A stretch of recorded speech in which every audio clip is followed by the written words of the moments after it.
Good morning, good morning. It's great to stay up late. Good morning to you.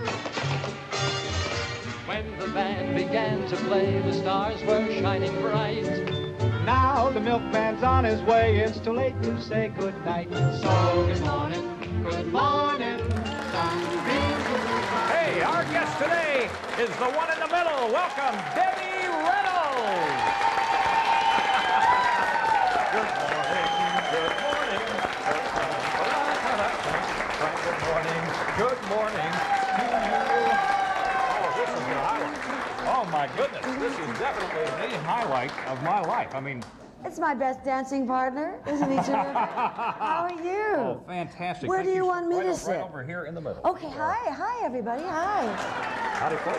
Oh, you know, I didn't know until I read something a couple of days ago that was your first dancing movie, was Singing in the Rain. That's you hadn't right. danced prior to that? No, I was 17 years old, I had never danced, and they put me in that picture, and I had to keep up with Gene Kelly and Donald O'Connor, and I did. I don't know how I did that. You did it magnificently. I was so dumb that I didn't know I could fail. You know, when you're young, you're just so innocent, you're just so young, you don't know really, you could just bomb totally.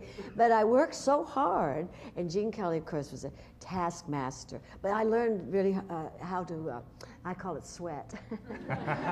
Or glow. Well, I think that's why I've been lucky to work so many years. This is my 51st year in showbiz.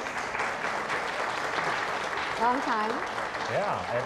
Well, I think because I learned how to work really hard and care a lot and never start something unless you finish it, the old-fashioned way, of course. Oh, you had some great songs. See, I was just telling people that I just happened to catch Tammy and The Bachelor the other day. You and Leslie Nielsen, who's a wacko these days. He's still out there doing stuff He didn't too. want to do that picture because it was, you know, comedy, and he didn't want to do comedy. Look at him. Oh, yeah. Look at him now, making millions, being a jerk. I think it's great. You know, but Singing in the Rain arguably is one of the top musicals of all time. I mean, I started to say the top musical of all time with Singing in the Rain and the numbers that the three of you did together, and then Donald O'Connor's single. Make 'em laugh. The Make 'em Laugh thing, which was spectacular. How long did it take to do a dance number like that? Because I know there are a lot fewer shots than you would see later on in dance. Well, they're dance also numbers. different. If you're talking about Donald O'Connor's, you know, he had to fly up the wall and flip backwards. Yeah. And so he rehearsed that number 6 weeks. The whole movie we rehearsed 6 months. We rehearsed. Yeah. And this number, which they're singing now, that's Good Morning, Good Morning. We're about 3 months to get it. You know, we go over the couch here later on, and also if you watch in this number, we're coming down the stairs. Nobody's looking down. I mean, how come we didn't fall on our face? That's a good question. But the number of cuts are so few in this. I mean, you had to do long periods of it without screwing up in any way. I mean, That's right. Seems to me would be a lot of takes to get that right. We did 40 takes of that going over the couch business, and then Gene Kelly, who also directed, took the first take. He liked that one the best. Oh, my heavens. So I wanted to kick him, you know. He was the boss. 40 takes. 40. Then absolutely, you didn't glow, you sweated. Well, in those days, too, you worked Saturdays. You know, you didn't have any of this like today, and then they make millions of dollars today. I think when I was doing Singing in the Rain, I was making $75 a week. Wow. And I brought my own lunch. So things are different now. And these days, if that had been your first picture, next picture, you would be commanding probably $6, $7, $8 million. Right, that's what they get today. I think it's silly when they get that much, but if they make the picture a hit. See, in my day, you had an awful lot of talent under contract. You had 30, 40 stars at every studio. You had many more big stars. Yeah. And we were trained much better. You know, we had teachers all day, took lessons all day. I mean, I studied dancing for 17 years. So, you know, today it's just a different industry today. Well, a different system too. Y'all were under one, like you say, the studio thing. Well, and you had four kind of mains. one big happy family. Yes, you knew each other, loved each other, and gave parties and go together. And you know, Ethel Merman would be singing, and Judy Garland, Mickey Rooney was there, Clark Gable, you know, all these. Robert Taylor. I mean, come on, these were gorgeous men. Tyrone Power. So I lived in a wonderful era for movies. Well, you come around to another generation. If you say you have Debbie Reynolds on here, of course, first thing I say is Unsinkable Molly Brown, or Well, yeah, or I love that Tammy the movie. Bachelor, or whatever. And now you got younger people today that say, "Oh yeah, she was a star of Mother, right? She was in there with Albert Brooks, that Golden Globe nominee." It's a good movie, Mother. I think that was a nice one. I'm going to start another one next month called, I think it's Gift of Love. I always forget titles. It's a story of a young man who gives his grandmother, to save her life, his liver. And it's a real story, and it's a true story. I'm sure you all read about it. And so I'm going to play the mother, Shirley, and my grandson. So that's exciting. You know, I have this wonderful multi-career. I'm very, very lucky because I do theater. You know, I just closed in Connecticut. I'm going to Atlantic City. I work 55 weeks a year. I'm so busy running around. Isn't that amazing? And here I, you know, am promoting, or not really promoting, I just want women to be aware of this osteoporosis. This is the month of May is osteoporosis. I mean, I couldn't even say that word, and I certainly didn't know much about it, even though my grandmother had that condition because she was bent over. But in those days, we didn't have that big name. Yeah. And now I was dancing in Palm Springs, and the floor was really slippery, and I took a fall. I went up in the air, crashed down, and it scared me. I had never fallen. I should have checked the floor. Of course, my fault. So I went to my doctor. I just thought maybe something was out of, I knew I didn't break anything. Yeah. But he said I should take a bone density test. I had never heard of this. I take physicals every year. My doctors had never said that to me. So I did the test, which was really simple. I just went on this, lay on this table, and then this scanner goes over me, 5 minutes like that. Didn't change my clothes or anything, you know. And he looked at it and he said, well, that I had a real major problem with bone thinning. You're kidding. So here I am, Miss Calcium Taker, Miss Athlete, Miss Swimmer, everything perfect. And I have this condition that I'm thrilled to know about because now I can take care of it. You know, with the doctor, I can work it out. It's, I guess you can put it, what, in remission or what, or just stop it from, you can stop from it advancing? From advancing, and then they also have new, there's a doctor here that maybe we could ask him. Yeah, we're gonna have him out here with us. Well, in just he a knows couple all minutes. that technical Well, stuff. I'll ask him about that because he probably has no idea what it was like to do the Unsinkable Molly Brown. You must have enjoyed seeing Titanic come back and people all of a sudden say, that was Debbie Reynolds that was in that boat. That wasn't Kathy Bates. I don't know. They didn't even ask me. Don't you think it's true? I can't believe it. I would have loved to have done that. I would have loved, well, because I think of me as the Molly Brown. Yes. You personified. I mean, you were perfect for that role. And by the way, that was just on AMC the other day, and I watched about half of that again. I'm a big channel surfer, as you might expect, so I see you all the time. I do that all the time, too. Yeah. I love AMC and Turner Classics. I like the old movies. I like the fact that, well, I love musicals. I like clean entertainment. I think some of the films they make today are ridiculous, and I don't watch them. And I really feel we need to go back to our old values, and they're not old. Well, there are a lot of people I knew we're going to get a rise out of the audience on something like that. What's your favorite movie? If you had to pick one movie out, and that was the only one you could have done all your life, well, the best film for the whole world, that's the classic, is Singing in the Rain. Yeah. But my favorite role was the Unsinkable Molly Brown. Okay, well, I figured that had to be because you were. Well, I like playing as strong women that are survivors. I think all of us, the women, you know, we have the babies, we have to be the nurse, we have to take care of everything going on, and I think that we are survivors, and Ain't Down Yet was my theme song in Molly Brown. In a way, that's my life.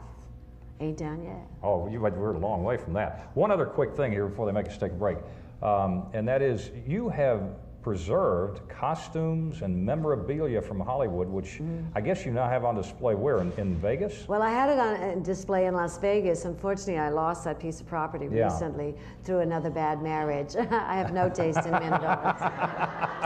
Well, I don't know about you girls, but I just have no taste in men. Can you believe that? Oh, that keeps you working, you know? Oh, yeah. Well, I mean, they're expensive. But you do have, what, 3,000 Hollywood costumes? I just love movies so much that I felt that it still do. I have the largest private collection in the world, and it was on display, yes. I bought all the furniture from a famous scene from a famous film, like Mutiny on the Bounty or River Kwai. or all the great films, Katharine Hepburn, Spencer Tracy, all of Marilyn Monroe. I just bought tons of Marilyn because I just knew that she would be this legendary, and Streisand even before, because I bought from the silent screen era up through the 70s. So that's, you know, everybody, Buster Keaton and Groucho Marx and, you know, Mary Pickford and Douglas Fairbanks and Chaplin and then right through up to the 70s. And so I can recreate a famous scene in that I did that in this wonderful museum. We had the stages revolve and Lucas surround sound and the big screen, all the film clips, all the costumes. Now I have to find another place. I just don't want to find another husband. Well, I was going to say, if you ever come up with a really lousy husband, that's going to be one heck of an auction. We'll be back in a moment with Debbie Reynolds.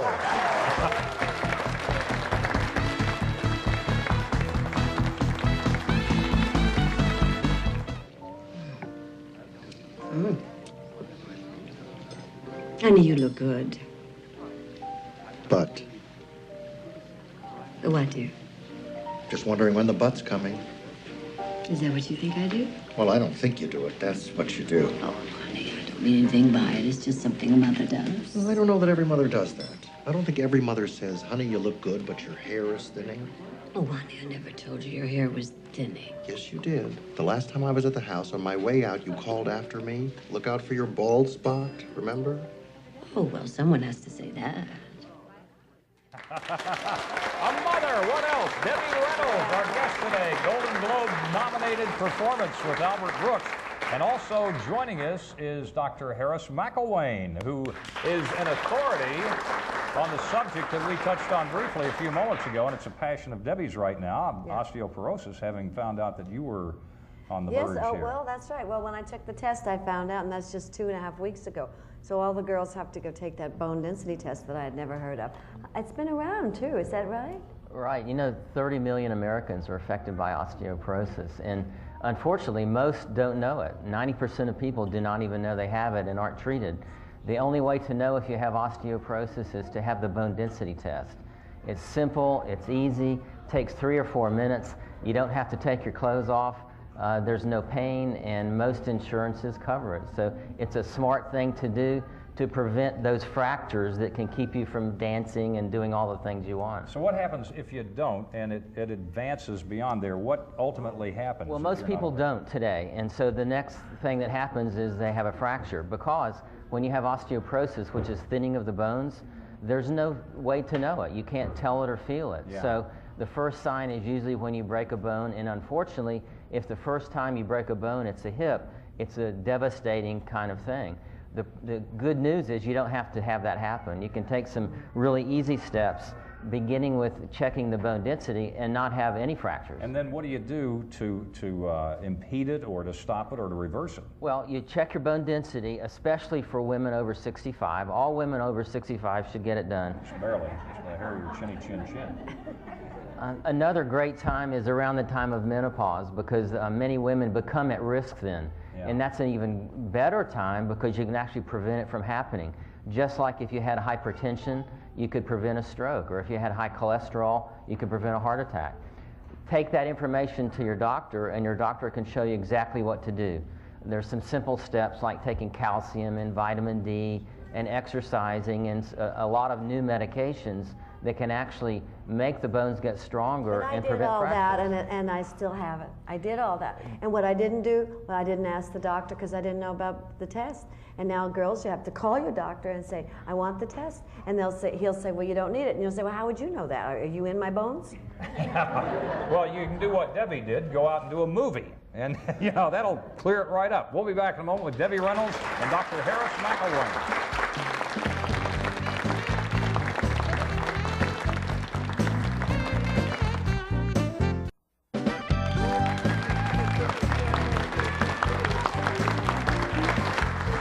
Debbie Reynolds, our guest, and Dr. Harris McElwain, who is an authority on osteoporosis, which is a passion of Debbie's right now.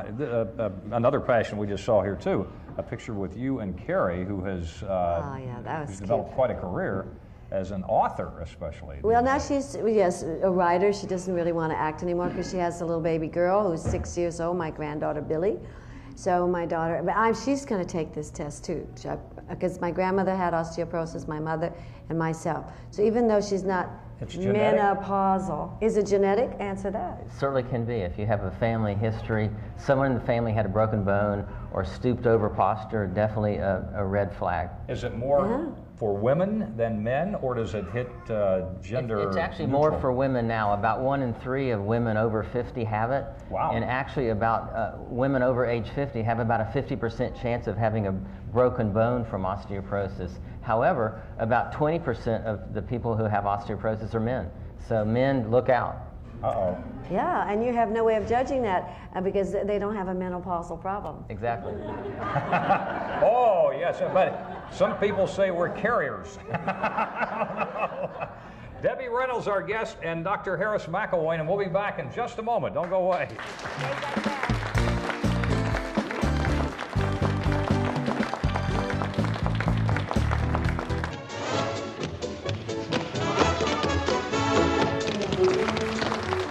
Debbie Reynolds is our guest, and Dr. Harris McElwain also. You say you got a movie coming up. When is this going to be released? Or I don't know when it'll be. We haven't shot it yet. Okay. I'm going in June, and I'll make that picture. It'll take about 6 weeks, and then it'll probably be out in the summer. Probably it's for television, so it'll be on. I just don't know for whom. I never know for whom. Yeah, that's a little quicker when I do it on television. Now, it's not going to impede her dancing or anything. The fact she's got a little osteoporosis right now, No, right? actually, the dancing will help. Yeah, because I was going to say, we danced out here at the beginning of the show, so I certainly didn't want to do anything to You jeopardize call that her. dancing? For me, that's about as far as I ever go. Whoa. Debbie, thank you so much for being with us today. It's terrific to have you in town. And Dr. Harris McElwain also, thank you so much. And thank you all for being a part of Harris & Company. And we'll see you tomorrow at 11:30, same time, same great ball.